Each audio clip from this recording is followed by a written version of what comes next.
오늘 함께 나누게 된 하나님의 말씀은 민수기 16장부터입니다. 민수기 16장 1절에서 11절까지 봉독하겠습니다.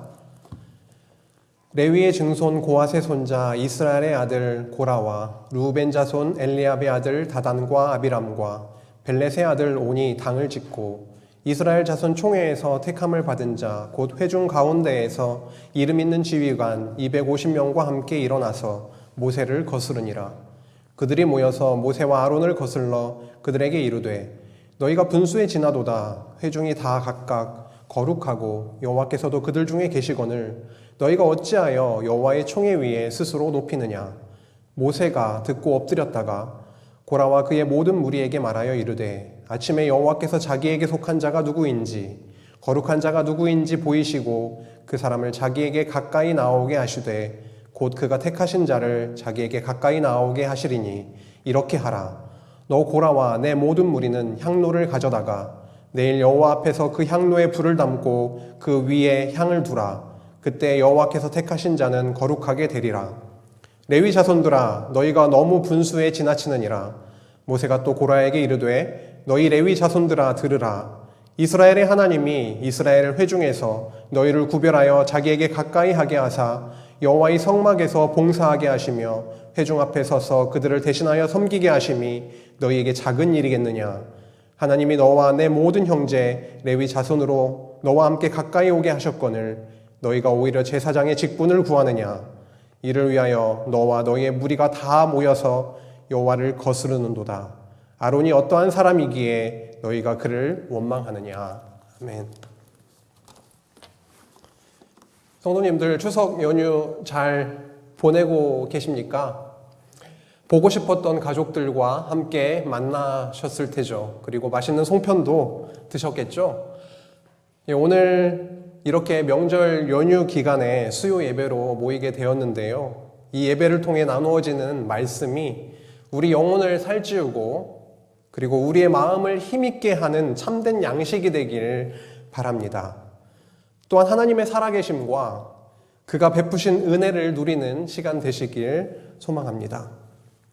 우리는 민수기 말씀을 통해서 광야 시련과 교훈의 말씀을 순서에 따라서 상고해 나가고 있습니다.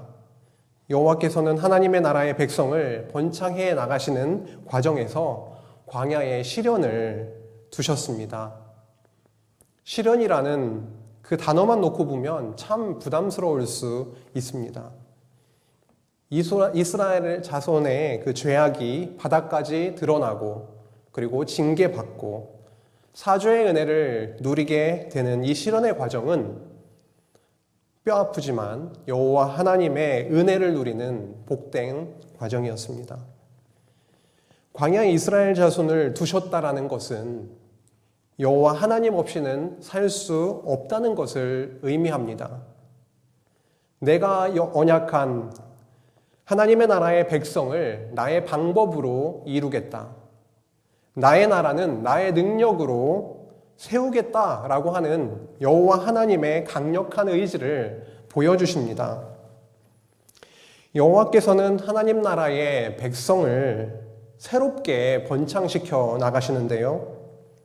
애굽에 속한 죄악된 구세대를 죽이시고 열악한 광야 환경 속에서도 여호와의 보호와 은혜로 새로운 세대를 번창시켜 나가십니다. 그 과정이야말로 하나님의 살아계심을 바라보게 하시는 그런 현장이었던 것입니다. 오늘 함께 나누게 된 민수기 16장에서 19장은요. 광야의 2차 시련으로 이어집니다. 큰 흐름은 1차 시련과 비슷합니다. 먼저 이스라엘 자손의 죄악이 바닥까지 다 드러나고요. 그 죄악된 옛세대를 여호와 하나님은 죽이십니다. 그러나 멸절이 아니라 그들의 속죄의 길을 열어주시는 내용으로 그렇게 이어지고 있습니다. 지금 앞에 나와 있는 흐름처럼 2차 시련은요, 고라당의 반역이 먼저 나오고 있고 당을 지어서 모세와 아론에게 반역을 일으키고 있죠. 그 원인이 무엇이었는지 그것은 내용을 통해서, 본문을 통해서 확인해 나가도록 하겠습니다. 고라당뿐만이 아니라 그 뒤에 조금 가면은 온 이스라엘 회중에 반역, 원망이 나오고 있거든요. 그래서 고라당을 대표적으로 이야기하고 있지만 이스라엘의 온 이스라엘 회중의 죄악과 원망, 그런 반역에 대한 부분이 16장에서 먼저 나오고 있습니다. 그리고 나서 표징을 보이시는데요. 너무 잘 아시는 표징이죠. 아론의 쌍난 지팡이 표징을 보여주시지요. 표징을 보이신 이후에 17장 끝부분에 나오는 내용이 너무 중요합니다. 표징을 보고 나니까 이스라엘 백성들이 이제 저희들은 이렇게 되겠군요 라고 질문을 하면서 굉장히 심각하고 중요한 질문을 하고 있습니다. 여기까지 보면은 이스라엘 백성은 소망이 없지요. 왜요? 그들은 여호와 하나님 앞에 죄인으로 드러났기 때문입니다.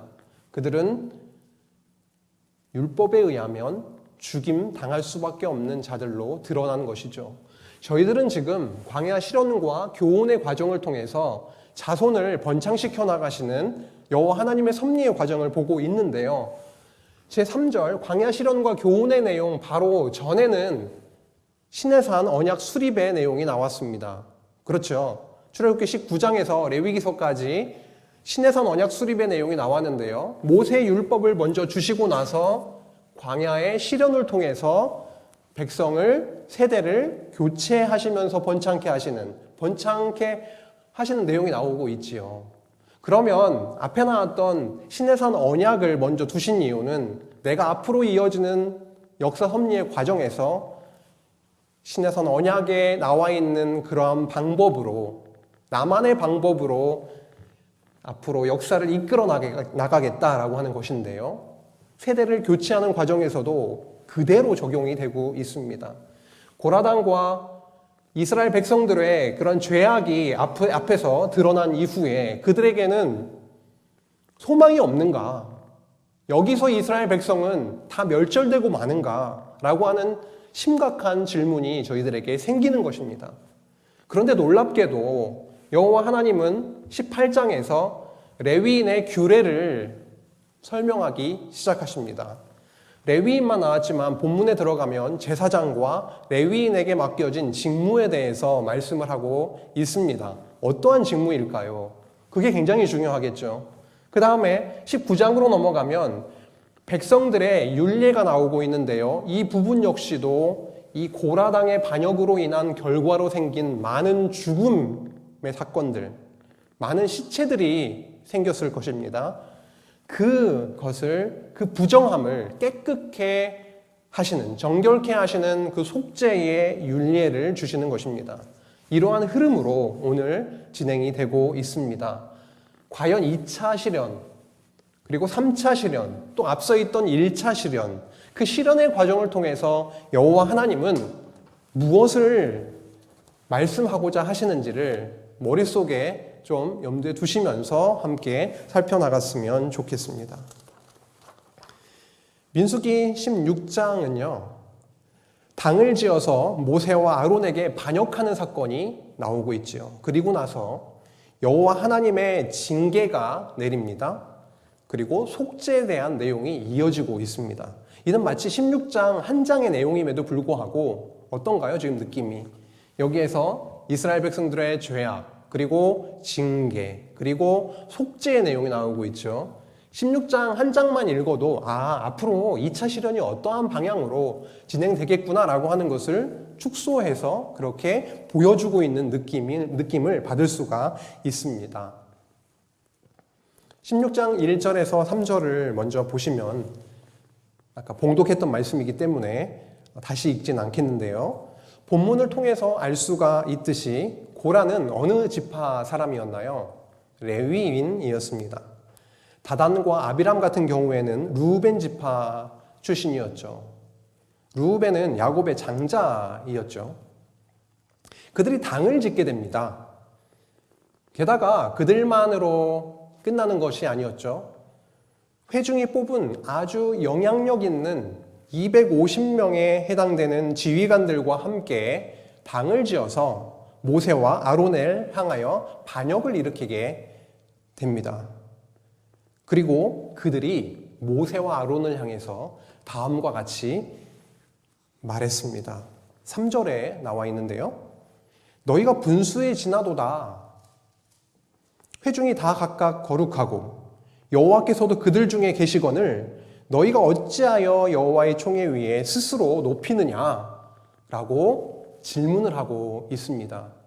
너에게만 여호와 하나님이 임하지 않고 우리 가운데에도 계시는데 너가 왜 너를 스스로 높여서 나 우리 위에 있느냐?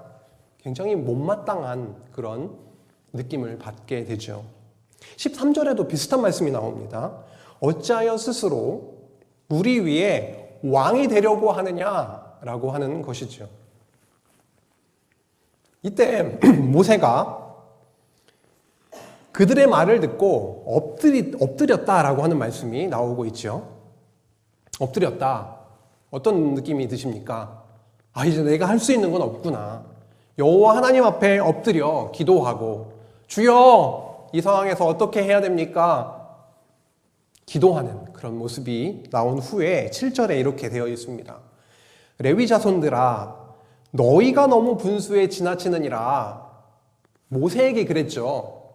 분수에 지나친다. 이번엔 모세가 이야기합니다. 너희가 너무 분수에 지나치느니라.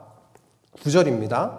이스라엘의 하나님이 너희를 구별하여 자기에게 가까이 하게 하사 여호와의 성막에서 봉사하게 하시며 회중 앞에 서서 그들을 대신하여 섬기게 하심이 너희에게 작은 일이겠느냐? 여호와 하나님이 그들을 어떻게 하셨습니까? 특별히 구별해서 가까이 하게 하셨습니다. 봉사하게 하셨어요. 그리고 섬기게 하셨습니다. 이것이 너희들에게 작은 일이냐라고 질문하고 있는 것이죠. 10절 너희가 오히려 제사장의 직분을 구하느냐? 여기 이 말씀을 보니까 레위인들의 속내를 알 수가 있습니다. 왜 레위인들이 지금 당을 지었는지 알 수가 있네요. 레위 자손 고라, 그 고라는 모세와 특히 제사장 아론에 대한 불만이 컸던 것으로 보입니다. 그의 주장은 모세와 아론이 왜 스스로를 높이느냐라는 것이었는데요. 그것은 판단착오였습니다. 왜냐하면 모세와 아론은 여호와께서 부르셨거든요. 그리고 여호와께서 그들에게 직임을 주셨습니다. 그들 스스로를 높인 적이 없습니다. 여호와 하나님께서 그들을 부르시고 그들에게 직임을 주신 것이기 때문입니다. 고라가 속해 있던 레위 지파는 어떻습니까? 여호와께서 레위인을 이스라엘 자손으로부터 특별히 구별해서 제사장을 도와서 성막에서 여호와를 섬기게 했죠. 아주 소중한 직임을 그들에게 맡기셨습니다. 그러나 고라는요, 제사장직을 탐냈던 것이죠. 그래서 불만이 가득했고 급기야 사람들을 모아서 당을 지어서 모세와 아론에게 반역을 일으키게 된 것입니다. 여호와께서 맡겨주신 일은요, 상하가 없고 귀천이 없는데 고라는 지극히 세속적인 시각으로 하나님께서 맡겨주신 그 직임을 바라보았던 것입니다. 자기를 높이고자 하는 그런 악행을 저지른 것이죠. 너 왜 너의 분수가 지나도다 왜 스스로를 높이느냐, 이런 말은 자기가 높아지고 싶은 마음이 아주 적나라하게 표현된 것입니다.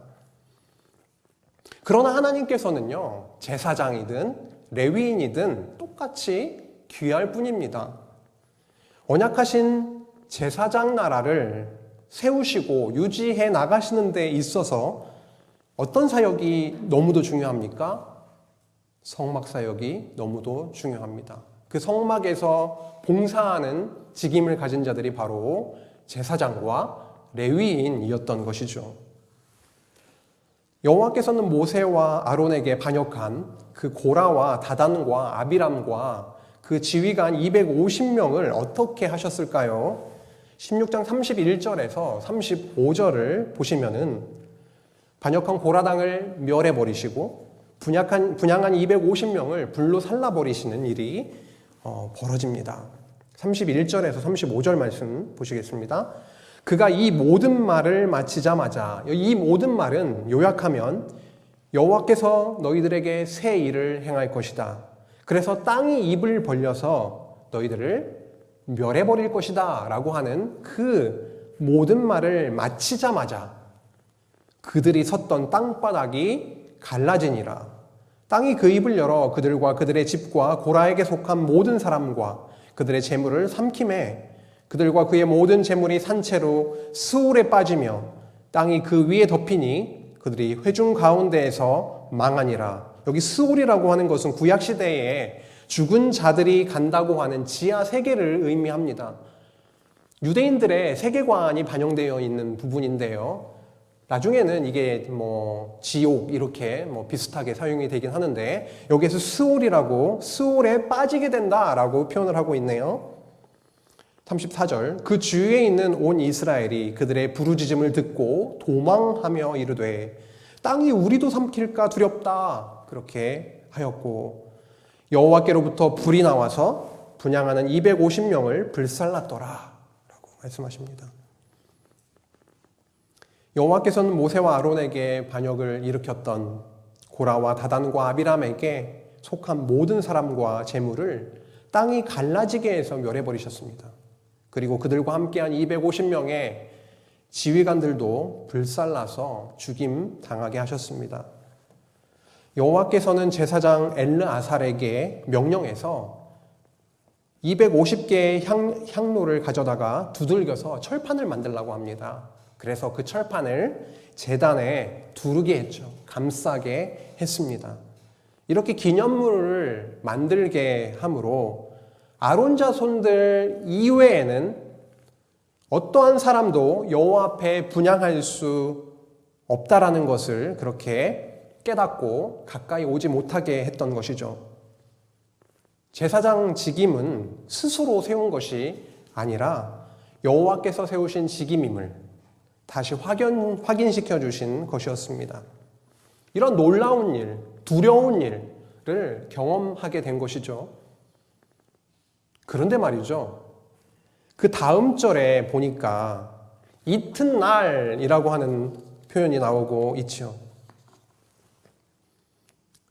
16장 41절에서 50절까지 보면 온 회중이 모세와 아론을 원망하다가 14,700명이 연병으로 죽게 되는데요. 고라 무리의 당과 250명의 지휘관이 그들의 죄악으로 죽임 당하는 것을 그 전날에 이스라엘 백성들이 목격했죠. 그런데 온 회중이 말이죠. 그 이튿날에 금방 다 잊고요. 그 이튿날에 모세와 아론을 향해서 어떻게 하고 있습니까? 원망을 쏟아내기 시작합니다. 너희가 여호와의 백성을 죽였다라고 하면서 말이죠. 말이 되죠. 여호와 하나님의 백성을 어떻게 그렇게 처참하게 죽일 수 있느냐. 그렇게 말하면서 모세와 아론에게 몰려들었습니다. 우리 성경에 보면은 처치다 이렇게 표현하고 있지만 굉장히 함께 합세해서 우르르 몰려와서 굉장히 위협을 가하는 그런 것으로 이해를 하면 될 것 같습니다. 그때 회막을 구름이 덮어버리셨고 그리고 여호와의 영광이 나타났습니다. 여호와께서 그 위기에 처한 모세와 아론을 보호해 주신 거죠. 여호와께서 이스라엘의 온 회중을 순식간에 멸하시겠다라고 하시는데요. 그들에게 그러니 떠나라 라고 모세와 아론에게 말씀하시는데 이때 모세와 아론이 여호와께 다시 엎드렸습니다.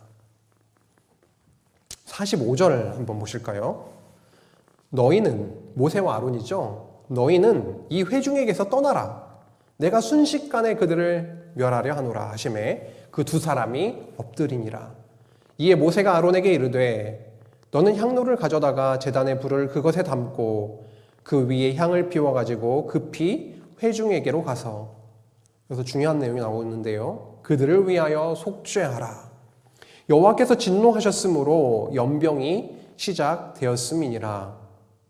아론이 모세의 명령을 따라 향로를 가지고 회중에게로 달려간즉 백성 중에 연병이 시작되었는지라. 이에 백성을 위하여 뭐 했다고요? 속죄하고 죽은 자와 산 자 사이에 섰을 때에 연병이 그치니라. 고라의 일로 죽은 자 외에 연병에 죽은 자가 14,700명이었더라. 연병이 그침에 아론이 회막문 모세에게로 돌아오니라. 이스라엘 온 회중에게 굉장히 위험한 일이 벌어진 것을 우리가 볼 수가 있습니다. 연병이 시작되었죠. 이러한 위기 속에서 모세와 아론이 여호와께 엎드렸죠. 그리고 제사장 아론을 그들에게 보내서요, 연병을 멈추게 했습니다. 이 일로 14,700명이 죽임을 당하였다고 적고 있는데요. 그러나 여호와께서는 그들을 은혜로 속죄하여 살려주셨습니다. 이렇게 여호와께 원망하고 여호와께서 세우신 모세와 제사장 아론에게 반역한 자들은 다 죽임을 당했습니다. 이렇게 될 것에 대해서 여호와께서는 앞서 말씀하신 적이 있습니다. 잠시 살펴보고 넘어가도록 하겠습니다. 민수기 14장 29절에서 32절에 보면 나오고 있습니다. 민수기 14장 29절에서 32절인데요. 제가 읽겠습니다. 너희 시체가 이 광야에 엎드러질 것이라.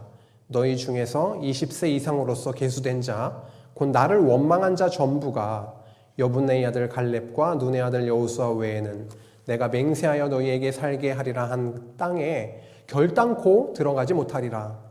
너희가 사로잡히겠다고 말하던 너희의 유아들은 내가 인도하여 드리리니 그들은 너희가 싫어하던 땅을 보려니와 너희의 시체는 이 광야에 엎드러질 것이요 너희의 자녀들은 너희 반역한 죄를 지고 너희의 시체가 광야에서 소멸되기까지 40년을 광야에서 방황하는 자가 되리라. 여호와께서 이미 앞서 말씀하신 대로 지금 광야 1세대들, 애굽 1세대들이 광야에서 거꾸러지고 있습니다. 조금씩 그들의 죄악으로 인해서 죽임 당하고 있는 것이지요. 이 말씀에 따라서 20세 이상의 죄악된 애굽 세대들은 광야 생활 중에 죽임 당했습니다. 그러면서도 여호와는 그들의 자녀 세대는 번창하게 하셔서 세대가 교체되게 하셨다는 사실입니다. 이렇게 은혜로 하나님 나라의 자손은 번창되어 갔습니다. 은혜로 속죄하여 연병을 그치게 하시지 않았다면 모든 회중이 죽임을 당했을 것입니다. 그러나 여호와는 언약하신 그 나라를 은혜와 사랑으로 신실하게 이루어 가심을 말씀을 통해 확인할 수가 있습니다. 17장으로 넘어가 볼까요? 17장에서는요, 여호와께서 그 잘 알려진 아론의 쌍난 지팡이의 표징을 보여주심으로 아론을 여호와께서 친히 세우신 제사장이다라는 것을 이스라엘 자손에게 보여주십니다. 이스라엘 자손, 특히 고라를 중심으로 한 그 당은, 그 무리들은 제사장인 아론을 향하여 너가 스스로 높였다라고 달려들었죠. 근데 여호와 하나님은 표징을 통해서 아니다, 내가 세운 나의 제사장이다 라고 하는 것을 보여주시고 있다는 것이죠. 17장 1절에서 7절 한번 보시겠습니다. 조상의 가문마다, 그 지파마다 지팡이를 하나씩 내놓되 이름을 적어서 증거계 앞에 두라고 하시는데요. 1절에서 5절까지만 제가 읽겠습니다. 여호와께서 모세에게 말씀하여 이르시되 너는 이스라엘 자손에게 말하여 그들 중에서 각 조상의 가문을 따라 지팡이 하나씩을 취하되 곧 그들의 조상의 가문대로 그 모든 지휘관에게서 지팡이 12를 취하고 그 사람들의 이름을 각각 그 지팡이에 쓰되 레위 지팡이에는 아론의 이름을 쓰라. 이는 그들의 조상의 가문의 각 수령이 지팡이 하나씩 있어야 할 것임이니라. 그 지팡이를 회막 안에서 내가 너희와 만나는 곳인 증거계 앞에 두라. 내가 택한 자의 지팡이에는 싹이 나리니 이것으로 이스라엘 자손이 너희에게 대하여 원망하는 말을 내 앞에서 그치게 하리라. 모세가 이튿날에 증거의 장막, 그 성막에 들어가서 보았더니 놀라운 일이 벌어졌습니다. 아론의 지팡이에 움이 돋고 순이 나고 꽃이 피어 살구나무 열매가 맺혀져 있는 게 아니겠습니까? 하룻밤 사이에 기적이 일어났습니다. 여호와께서는 전능하신 능력으로 죽어있던 마른 지팡이에 생명을 불어넣어 주셔서 열매를 맺게 하심으로 제사장 아론의 권위를 세워주셨습니다. 그 후로 여호와께서는 아론의 싹난 지팡이를 증거궤 앞에 간직하게 함으로써 이스라엘 자손이 아론과 모세를 향한 그 원망을 그치게 하고 죽지 않게 하라라고 명하셨던 것입니다. 이 일로 모세와 아론에게 원망하면서 반역하던 이스라엘 자손이 모세에게 이렇게 이야기하고 있습니다. 그냥 단순하게 이야기가 아니라 굉장히 지금 호소하고 있는, 한탄하면서 호소하고 있는 그런 내용이 나오고 있는데요. 17장 12절에서 13절입니다. 이스라엘 자손이 모세에게 말하여 이르되 보소서 우리는 죽게 되었나이다. 망하게 되었나이다. 다 망하게 되었나이다. 가까이 나아가는 자 곧 여호와의 성막에 가까이 나아가는 자마다 다 죽사오니 우리가 다 망하여야 하리이까? 라고 한탄하며 질문을 하고 있습니다. 굉장히 심각하고 생명이 왔다 갔다 하는 그런 두려움 가운데 우리 다 죽게 되었습니다. 라고 다 죽어야 합니까? 우리가? 라고 하는 질문을 하고 있는 것이죠. 이 질문에 대한 대답을 해줘야 되지 않겠습니까?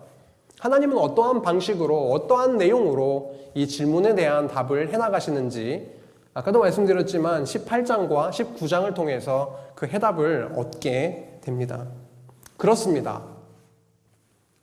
이스라엘 자손은 여호와 앞에 제약된 자들로 죽임당에 마땅한 자들이었고요. 멸망당에 마땅한 자들이었습니다.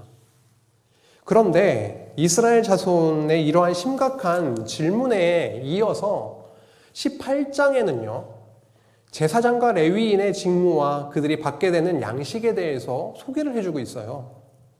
이는 무엇을 의미하는 것일까요?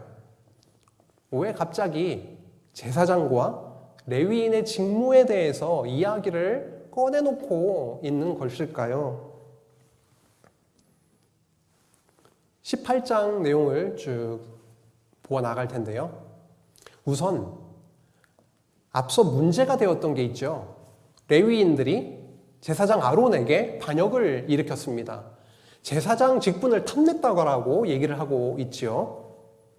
그 앞서 문제가 되었던 제사장 직분과 레위 직분을 분명하게 구분해 주었습니다.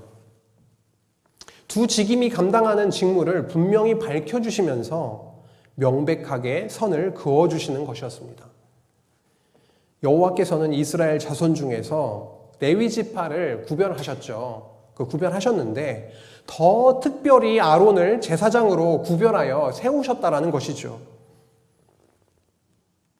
그리고 더 중요한 게 있는데요. 그것은 제사장과 레위인의 직임 수행을 통해서 고라당 반역으로 여호와의 진노를 받은 이스라엘 자손이 죄사함을 받고 거룩한 하나님의 백성으로 살 수 있다라고 말씀하는 내용인 것입니다.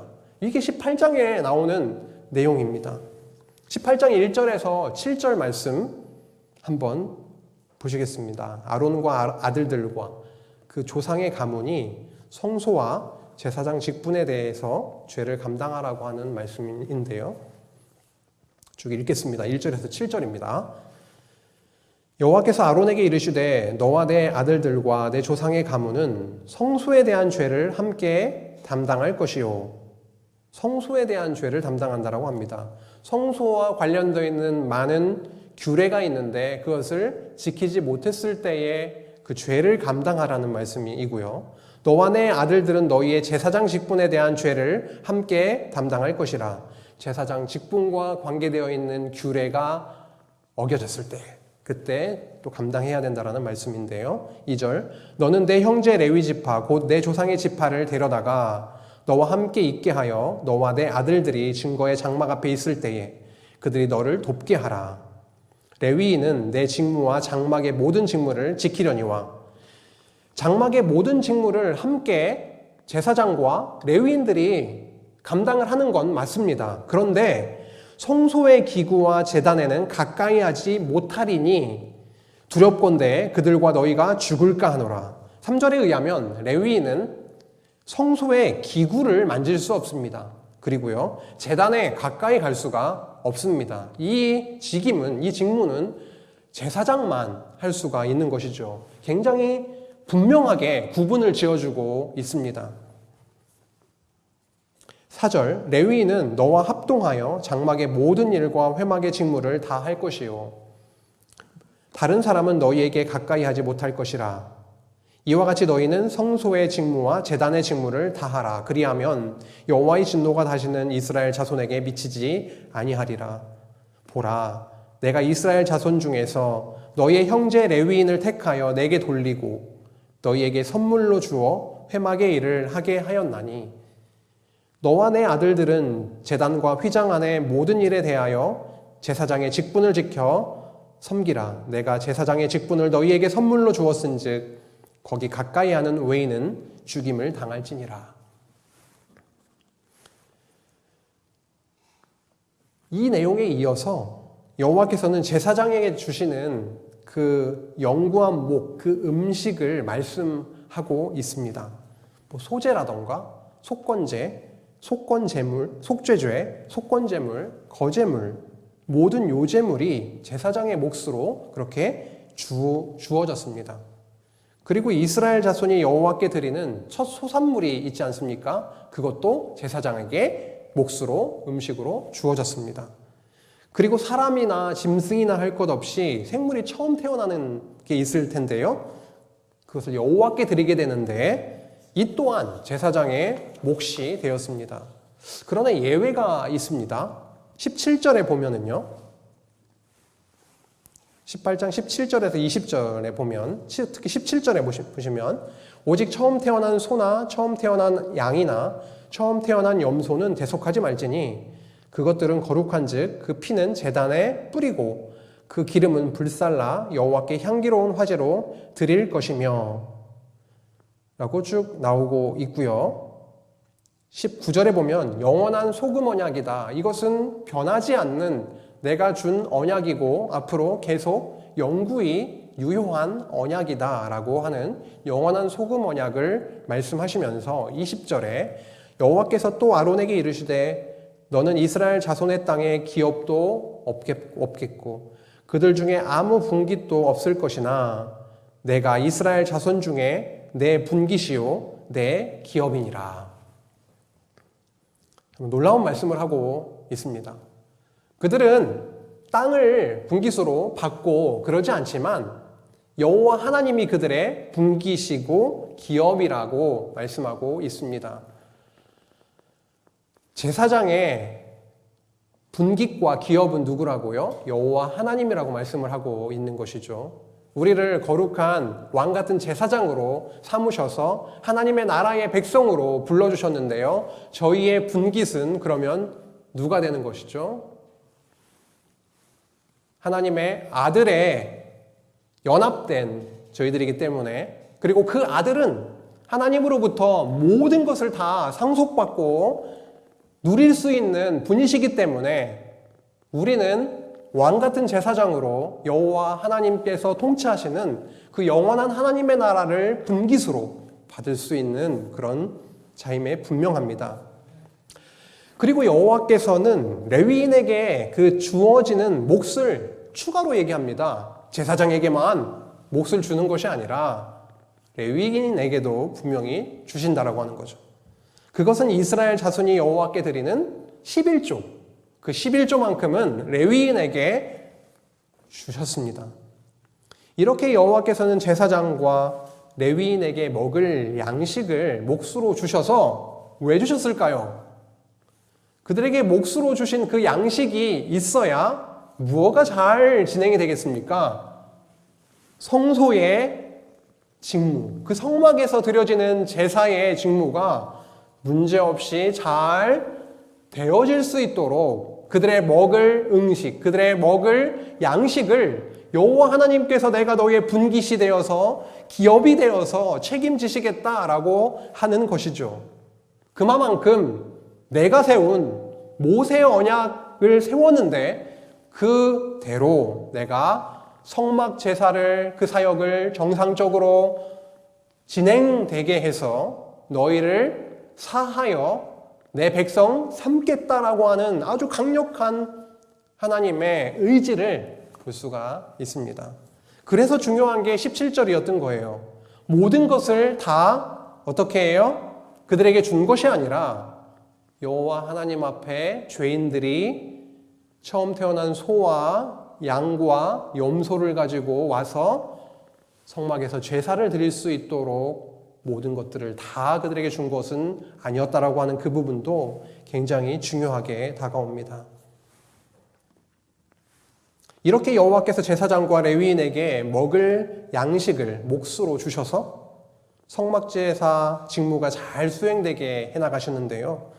이는 첫째로는 제사장과 레위인들을 향한 여호와 하나님의 사랑이죠. 나의 백성, 나의 직무, 너무 소중한 직무를 감당하는 그들을 내가 책임지겠다라고 하는 하나님의 사랑이죠. 동시에 언약자손을 향한 지고지대한 사랑이 아니겠습니까? 19장으로 넘어가겠습니다. 19장은요, 광야 2차 시련의 마지막 결론 부분입니다. 아주 중요한 내용을 담고 있습니다. 앞서 18장이 제사장과 레위인이 그 성막에서 행하게 될 직무에 대해서 이야기를 한 것이라고 한다면 19장은요, 속죄와 관련되어 있는 율례가 소개되고 있습니다. 그렇다면 18장과 19장은 전혀 다른 얘기인가요? 아니요. 당신의 택한 백성을 속죄하고 정결케 하고 깨끗게 해서 당신의 거룩한 나라의 백성으로 삼아가시겠다라고 하는 내용이 뒤에 나오고 있는 것이죠. 왜 이 내용이 필요한가요? 16장, 17장에서 드러난 건 무엇입니까? 우리가 다 죽게 생겼습니다. 다 죽겠습니다. 우리가 다 죽어야 합니까? 라고 하는 그 질문을 17장 가장 끝부분에 이스라엘 백성들이 목 놓아 한탄하며 했잖아요. 그 질문에 대한 대답이 18장, 19장에 나오고 있는 거죠. 아니, 너희들의 모습만 본다면 다 멸절당에 마땅하지. 하지만 나의 백성이기 때문에 애굽에서 나온 너희의 아버지들, 20세 이상의 너희의 부모님들은 다 죽게 되는 건 맞지만 그들의 자녀들, 나의 백성은 나의 방식으로, 나의 능력으로, 은혜로 죽이지 않고 용서해서 백성 삼아가겠다. 그래서 내가 언약한 하나님의 나라, 내가 통치하는 그 나라를 나의 힘으로, 나의 능력으로 세우겠다라고 하는 것을 보여주시고 있는 것이죠. 여호와께서는 온전하여 흠이 없고 아직 멍에를 매지 않은 붉은 암송아지를 제사장이 진영 밖에서 잡으라고 합니다. 잡으라고 하는 것은 피를 흘려 죽이라고 하는 것이죠. 그래서 그 암송아지의 피를 회막 앞을 향해서 7번 이렇게 뿌리라고 합니다. 그리고 나서 어떻게 하죠? 그 암송아지를 이제는 진영 밖에서, 그 진영 밖에서 잡은 겁니다. 진영 밖에서 잡은 그 암송아지를 불사르라고 합니다. 불사르고 나서 얻어지는 건 뭐예요? 죄죠, 죄입니다. 먼지처럼 날리는 그 죄가 남게 되는 것이죠. 그 암송아지의 죄를 얻게 되는데 이 죄가 아주 중요했습니다. 그 용도가 9절에 나오고 있는데요. 한번 보실까요? 19장 9절 10절. 이에 정결한 자가 암송아지의 죄를 거두어 진영 밖 정한 곳에 둘지니. 왜 진영 밖에 이 죄를 두라고 하시는가? 진영 안에 놓으라고 하는 건가요? 아니요. 진영 밖에 이 죄를 보관을 하라고 합니다. 정한 곳에, 지정한 곳에 보관을 하라고 해요. 이것은 이스라엘 자손 회중을 위하여 간직하였다가 부정을 씻는 물을 위해서 간직할지니 그것은 속죄제니라 라고 하고 있습니다. 에이, 그 죄를 물에 섞어서 뿌리는 것이 뭐 큰 무슨 역할을 하느냐?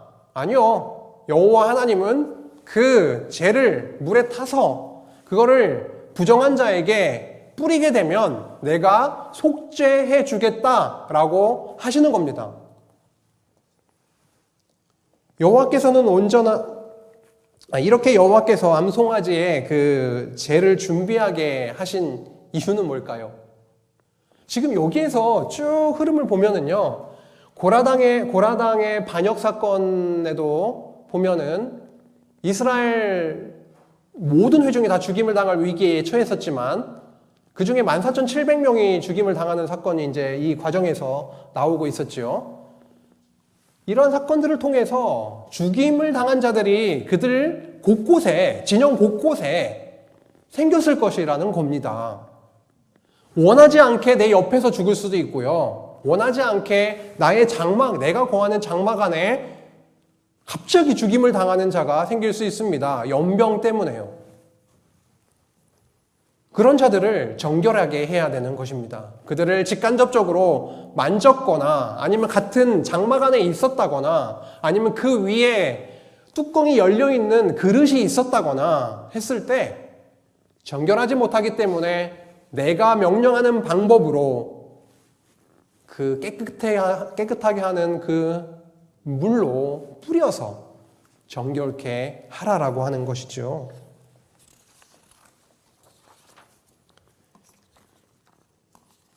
암송아지의 그 죄로 부정을 씻어내는 정결하게 하는 물을 만들어서 뿌리게 하심으로 정결하게 되는 길을 마련해 주신 겁니다.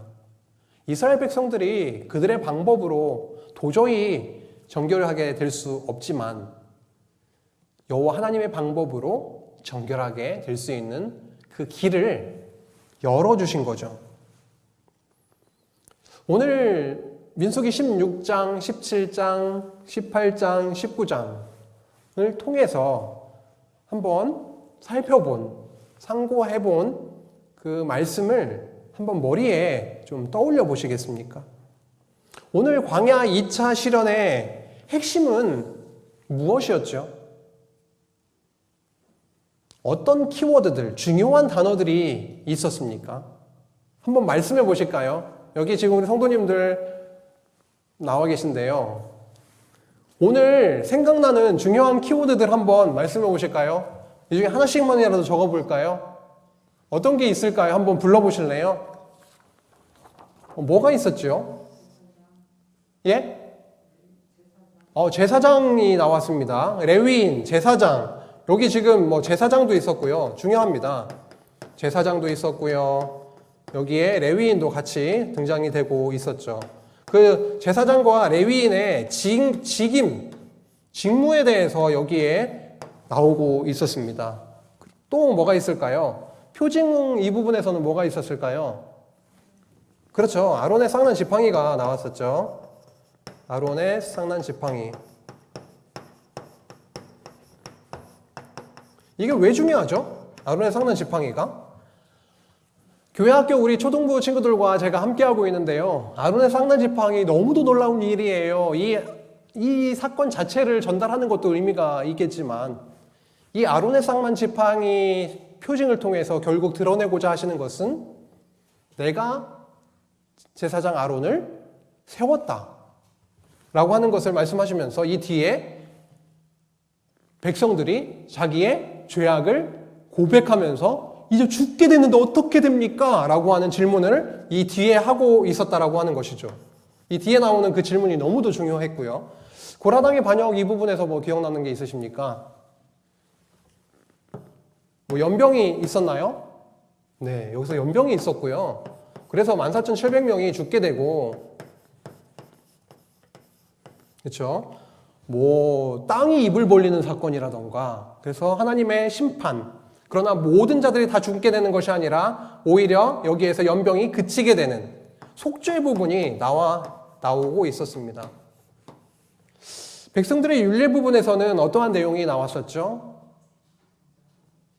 여기에서는 어떠한 내용이 나왔었죠? 말씀해 주실래요? 그쵸. 정결케 하는 물에 대해서 나왔습니다. 그쵸. 정결하게 하는 물.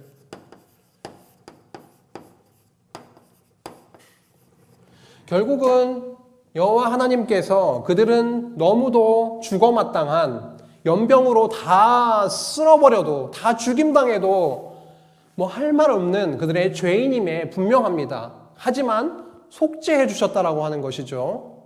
왜요? 그들은 언약 백성이니까요. 왜요? 앞서 시내산 언약을 세우셨거든요. 그 시내산 언약대로 이렇게 죄악된 9세대는 죽어 넘어지게 되지만 당신의 백성은 속죄해서 살려나가시고 있는 모습을 볼 수 있죠. 다 죽게 됐습니다. 어떻게 되는 겁니까? 아니요. 다 죽지 않습니다. 약속대로 당신의 백성을 용서해서 어떻게 해요? 제사장과 레위인의 직무를 통해서 성막 제사가 정상적으로 진행되게 하시고, 정결하게 하는 물을 통해서 이 사건을 통해 발생된 그 시체와 접촉했던 그들을 하나님께서 정결케 해서 당신의 백성을 깨끗하게 거룩한 하나님의 백성으로 만들어가는 것을 저희가 확인할 수가 있었습니다. 오늘 함께 나눈 그 말씀을 요약하자면, 이스라엘 자손은 멸절당해 마땅한 죄인이었지만 그들은 언약 자손이었기 때문에 여호와께서는 성막 사역을 통해 그들을 용서하셔서 언약하신 하나님의 나라의 거룩한 백성으로 새롭게 번창시켜 나가셨다라고 하는 것이 오늘의 핵심 내용입니다. 우리는 민수기를 하나님 나라의 자손 번창의 흐름 속에서 읽어나가고 있는데요. 1차, 2차, 3차 시련에 걸쳐서 주목해야 될 그 점이 있는데, 그것은 뭐냐면 여호와 하나님께서 어떻게 자손을 번창시켜 나가시는가라고 하는 것입니다. 여호와께서는요, 언약하신 하나님의 나라를 시내산 언약에 따라 정죄와 사죄의 방법으로 이루어 나가십니다. 오늘 말씀에서도 너무도 확실하게 보여지고 있습니다. 다시 한번 반복해 볼까요? 16장에서 모세와 아론에게 원망하는 온 회중을 다 멸하지 않으시고 속죄하여 연병에서 구원해 주셨습니다. 17장에서 아론의 쌍난 지팡이 사건을 겪은 후에 죄악된 우리가 다 망하게 되었습니다 라고 한탄하는 이스라엘 자손에게 18장에서 제사장과 레위인의 직무를 통해서 내가 너희를 용서해 주겠다라고 하는 말씀을 이어나가고 계시는 것이죠. 19장에서는 어떻습니까? 19장에서도 고라당 사건으로 시체에 직간접적으로 접촉하게 된 그런 사람들, 부정하게 된 자들이 있는데, 그들을 여호와 하나님께서 불태워드리게 하신 붉은 암송아지의 재로 만든 정결하게 하는 그 물로 속죄해 주실 것을 말씀하고 있는 것이죠. 이렇게 광야 2차 시련의 말씀은 여호와께서 죄악된 옛세대를 죽이시고 은혜로 새로운 세대를 용서해서 번창시켜 나가시는 그런 내용임을 확인하게 됩니다. 그런데 놀라운 사실은 이러한 구약의 말씀이 예수 그리스도를 통해서 성취되었다라는 것입니다. 우리는 죄악 가운데 죽었던 자들입니다.